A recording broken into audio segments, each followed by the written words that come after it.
Hello friends, welcome to my YouTube channel. आज का हमारा टॉपिक है आईपी डेटाग्राम। जैसा कि स्क्रीन के ऊपर आप लोग देख रहे होंगे। देखिए, जब कोई डेटा हमारा डिवाइस भेजता है तो उसके साथ कुछ इम्पॉर्टेंट इन्फॉर्मेशन भी शेयर करता है। जैसे कि सोर्स, मतलब जो डिवाइस इंफॉर्मेशन को भेज रहा है, जो डिवाइस डेटा को भेज रहा है उसको सोर्स बोलेंगे। तो उसका एड्रेस क्या है, जिसके पास वह डेटा भेज रहा है उसको डेस्टिनेशन बोलेंगे, तो उसका एड्रेस क्या है। इस एड्रेसिंग में वह कौन सा एड्रेस वर्जन का यूज कर रहा है, आईपी वर्जन 4 का यूज कर रहा है या आईपी वर्जन 6 का, तो उसको बताना पड़ेगा कि कौन सा वर्जन वह यूज कर रहा है। साथ ही साथ उसका डेटा जो है कंप्लीट एक ही पैकेट है या उसका डेटा जो है भिन्न भिन्न पैकेट में है, यानी कि अलग अलग फ्रैगमेंट में है, यानी कि उसमें फ्रैगमेंटेशन किया हुआ है कि नहीं, उसको बताने की ज़रूरत पड़ता है। साथ ही साथ जो डेटा वह भेज रहा है वह डेटा किस प्रोटोकॉल से बिलोंग करता है, डेटा का क्या लेंथ है। तो इस तरह के इंफॉर्मेशन को शेयर करने के लिए एक प्री डिफाइंड फॉर्मेट होता है। उस प्री डिफाइंड फॉर्मेट को हेडर कहा जाता है। उस हेडर को डेटा के साथ, जो मेन डेटा होता है, एक्चुअल डेटा होता है, उसके साथ कंबाइन करने के बाद हमें आईपी डेटाग्राम मिलता है। इसी आईपी डेटाग्राम को हमारा डिवाइस इंटरनेट से शेयर करता है, भेजता है इसी फॉर्मेट में, आईपी डेटाग्राम के फॉर्मेट में ही। अब हम लोग जानेंगे कि ये जो हेडर होता है, यहाँ पर एक और चीज़ आप जानेंगे कि डेटा जो है आपका, इसको पे लोड भी बोला जाता है, पे लोड। तो header and IP payload, IP datagram consists of header and payload. अब देखेंगे कि हमारा जो डेटा ग्राम में हेडर होता है वह फिक्स्ड नहीं होता है, वह 20 बाइट से लेकर 60 बाइट के बीच में होता है, यानी कि यह वैरी करते रहता है। अब हम लोग आईपी डेटाग्राम का ये कंप्लीट फॉर्मेट यहाँ देख रहे हैं। ये है आपका आईपी डेटाग्राम, आईपी वर्जन 4 का। इसमें देखिए बहुत सारे रो हैं, first row, second row, third row, fourth row, है ना। ये ईच रो जो है आपका 32 बिट का है, यहाँ से लेकर के यहाँ तक 32 बिट का होता है। और इसमें जो है आपका हेडर पार्ट जो है, हेडर पार्ट में प्री डिफाइंड फॉर्मेट जो है हमारा, प्री डिफाइंड फॉर्मेट हेडर, उसमें बहुत सारे फील्ड होते हैं। जैसे वर्जन फील्ड होता है, हेडर लेंथ का फील्ड है, टाइप ऑफ सर्विस का फील्ड है, और ये सारे फील्ड जो है अलग अलग बिट से बने होते हैं। जैसे वर्जन को रिप्रेजेंट करने के लिए 4 बिट रिजर्व किया गया है। यदि आप आईपी वर्जन 4 का यूज कर रहे हैं तो इस फील्ड में 0100 इसका वैल्यू होगा। हेडर लेंथ, हमें हेडर का कितना साइज़ है, अभी हमने बताया कि हेडर का साइज़ जो है वह वैरी करता है, वैरी करते रहता है। तो इसमें हेडर का लेंथ हमको बताना पड़ेगा कि आप अभी जो डेटा भेज रहे हैं उसका साथ कितने बाइट का हेडर लगा हुआ है।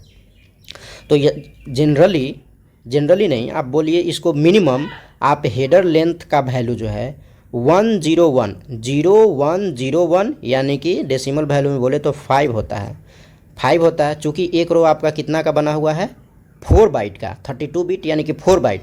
अब 4 बाइट इंटू 5 करेंगे तो आपका आ जाएगा 20, यानी कि 20 बाइट। यानी कि हेडर लेंथ मिनिमम क्या होगा आपका, 20 बाइट होगा। अगर हेडर लेंथ का वैल्यू 110 अगर हो जाए तो हमारा हेडर का साइज़ कितना हो जाएगा, तो इसका डेसिमल वैल्यू निकालेंगे तो आ जाएगा 6, इंटू 4 करेंगे तो आ जाएगा 24, यानी कि हमारा हेडर का लेंथ 24 बाइट का हो जाएगा। यानी कि जब हेडर लेंथ वाला जो फील्ड है वहाँ पर 101 होगा तो हेडर का लेंथ हो जाएगा 20, और जब हेडर लेंथ वाला फील्ड में वैल्यू 0110 ये वाला होगा तो हमारा हेडर का लेंथ हो जाएगा 24 बाइट। उसी तरह टाइप ऑफ सर्विस को रिप्रेजेंट करने के लिए 8 बिट का फील्ड होता है। टाइप ऑफ सर्विस को हम लोग क्वालिटी ऑफ सर्विस भी बोलते हैं। क्वालिटी ऑफ सर्विस या टाइप ऑफ सर्विस में एक्चुअली देखा जाता है कि जो आप डेटा या जो आपका डिवाइस जो है भेजने वाला है डेटा को, उस डेटा का क्या प्रायोरिटी है, हाई प्रायोरिटी का है या लो प्रायोरिटी का है या फिर थ्रूपुट है, कैसा है, तो उसको रिप्रेजेंट करने के लिए टाइप ऑफ सर्विस फील्ड होता है जो कि 8 बिट का होता है। उसके बाद आप देख रहे हैं यहाँ पर टोटल लेंथ।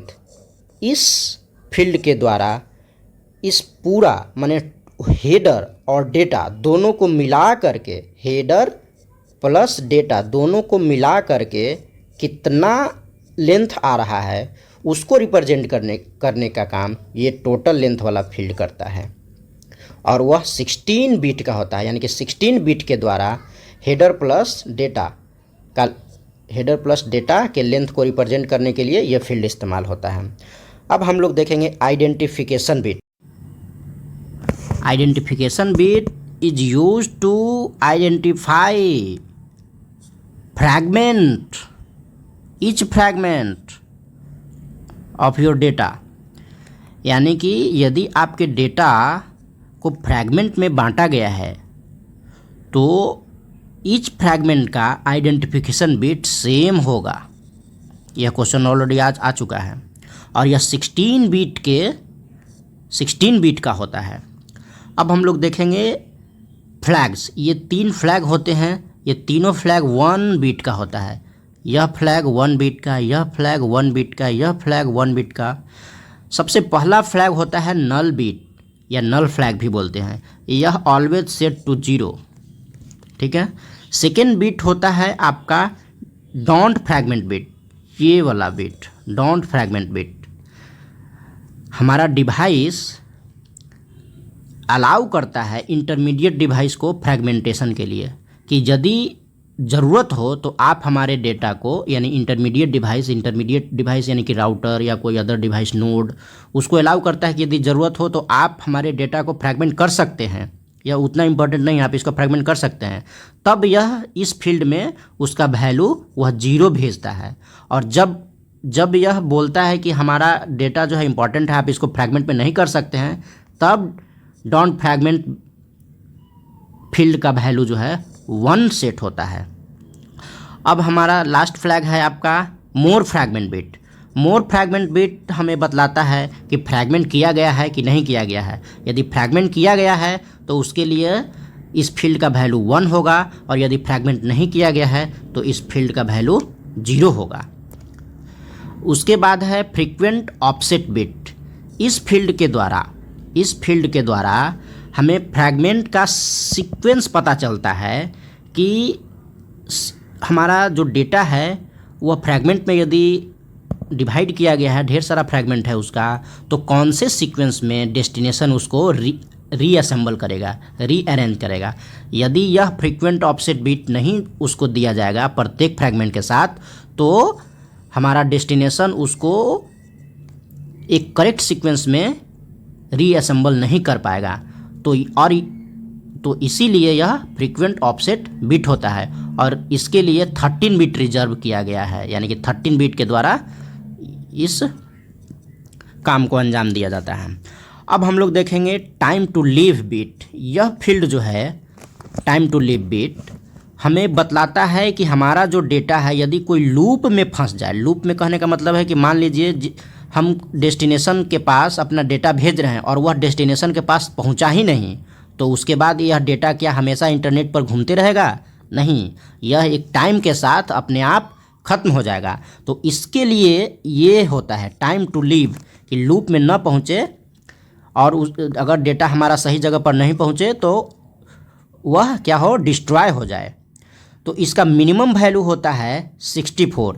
क्यों? ये देखिए आप, यदि यहाँ पर 1 0 0 0 0 0 0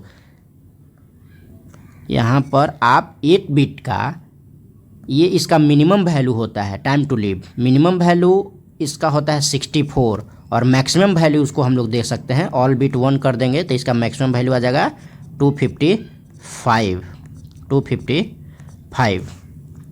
तो टाइम, ये क्वेश्चन ऑलरेडी आ चुका है कि टाइम टू लीव TTL का मैक्सिमम वैल्यू क्या होता है, 255, मिनिमम वैल्यू 64, ये TTL। उसके बाद हमें देखना है प्रोटोकॉल बिट। प्रोटोकॉल बिट से रिप्रेजेंट किया जाता है, प्रोटोकॉल फील्ड जो है आपको 8 बिट के द्वारा रिप्रेजेंट किया जाता है कि हमारा डेटा जो है वह कौन से प्रोटोकॉल से बिलोंग करता है। अलग अलग प्रोटोकॉल के लिए अलग अलग वैल्यू होता है। आईसीएमपी प्रोटोकॉल है, अगर हमारा डेटा आईसीएमपी से बिलोंग करता है तो उसके लिए अलग वैल्यू इसका होगा 8 बिट के फॉर्मेट में, बिट के फॉर्मेट में। यदि वह आईसीएमपी ना होकर के टीसीपी से वह जुड़ा हुआ है, बिलोंग करता है, तो उसके लिए अलग होगा। माने इस फील्ड के द्वारा प्रोटोकॉल को रिप्रेजेंट करने के लिए इस फील्ड का इस्तेमाल होता है। उसके बाद हम लोग जानेंगे हेडर चेकसम। हेडर चेकसम एक फील्ड होता है आपका आईपी डेटाग्राम में जो 16 बिट का होता है, और इसके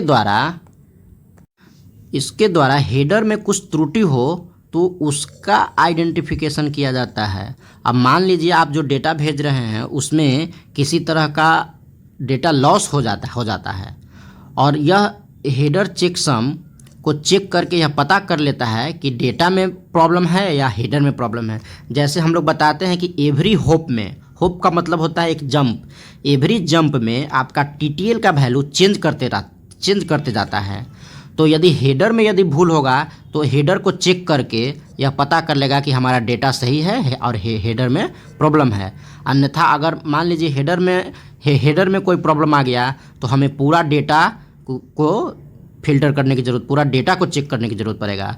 तो इसीलिए ये हेडर चेकसम होता है, ताकि हेडर में अगर कुछ प्रॉब्लम हो तो हमें ईजिली इस चेकसम के ज़रिए पता चल जाए। यह 16 बिट के द्वारा रिप्रेजेंट किया जाता है।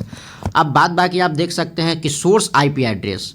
देखिए, यदि यह आईपी वर्जन 4 का इस्तेमाल कर रहा है तो सोर्स का आईपी एड्रेस 32 बिट के द्वारा रिप्रेजेंट किया जाएगा। इसमें भर दिया जाता है कि सोर्स का ये एड्रेस है। डेस्टिनेशन का एड्रेस भी 32 बिट का होगा। तो इसमें 32 बिट, इस फील्ड में डेस्टिनेशन का एड्रेस फील्ड में ऑप्शनल इंफॉर्मेशन को शेयर करने के लिए इस्तेमाल किया जाता है, और इसी के वजह से हमारा हेडर का जो साइज है वह वैरी करता है, इसी के वजह से। और ये फील्ड जो है डेटा फील्ड हो गया या पेलोड फील्ड हो गया, जो कि एक्चुअल डेटा इसमें रहता है इस फील्ड में। तो इसके बाद हमारा ये आईपी वर्जन 4 का डेटाग्राम पूरी तरह से कंप्लीट हो गया। अब हम लोग देखेंगे आईपी वर्जन 6 का डेटाग्राम। आईपी वर्जन 6 का डेटाग्राम में हेडर होता है, 2 पार्ट इसमें भी होता है, हेडर एंड होता है आपका डाटा, जिसको हम लोग पेलोड भी बोल सकते हैं, हेडर प्लस डाटा।